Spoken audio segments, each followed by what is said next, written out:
Thanks for joining us. I'm Marcel Fontenot. School districts across Acadiana are sharing plans for what classes may look like for the upcoming school year. Right now, they're considering several possibilities. One is where all students will return back to campus, but with some safety practices. Two, all virtual classes. Another scenario is a combination of both, a hybrid model to safely balance classroom interaction during the pandemic. As Kendria LaFleur reports, Evangeline Parish is already using their virtual program, testing it out for how it might work in the fall. She's in Ville Platte with tonight's top story.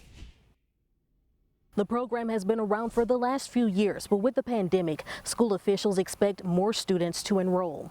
Opening up a Chromebook and starting classes has become a normal day of school for Brooklyn Blood. Very easy, a lot easier than if people struggle with like different teachers that maybe teach too fast or anything like that. Like, this is an advantage. You can stop things whenever you want. You can do things at your own pace. She's one of 4 students to graduate from the program this year. And while learning from home is nothing new for her, it could soon be the norm for other students.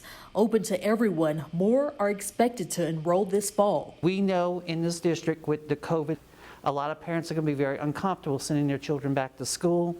And we feel that the virtual platform is an option that many parents will want to take advantage of. And so we want to give them that option. We're doing kind of a piloted summer school for students who maybe started before the pandemic in certain classes and they didn't get to finish those classes. So what they're doing right now is that I set up a Zoom meeting. They can get on at any time to ask questions about their work. And we have a math teacher also on there, so if they have questions about math, she can do a breakout session with them. For now, the district is relying on guidance from the governor's office on how to reopen.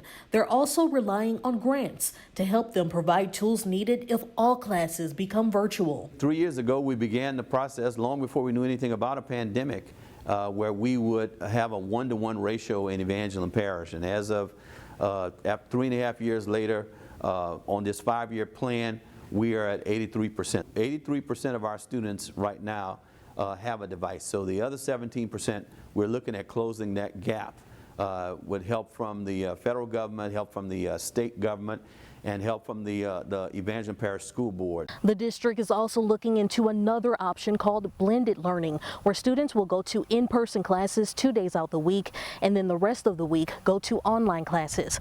Reporting in Evangeline Parish, I'm Kendria LaFleur. Well, tomorrow, the Senate Education Committee will discuss plans for reopening schools in the fall. State Superintendent Cade Brumley and Health Secretary Courtney Phillips will present information to state senators. Governor Edwards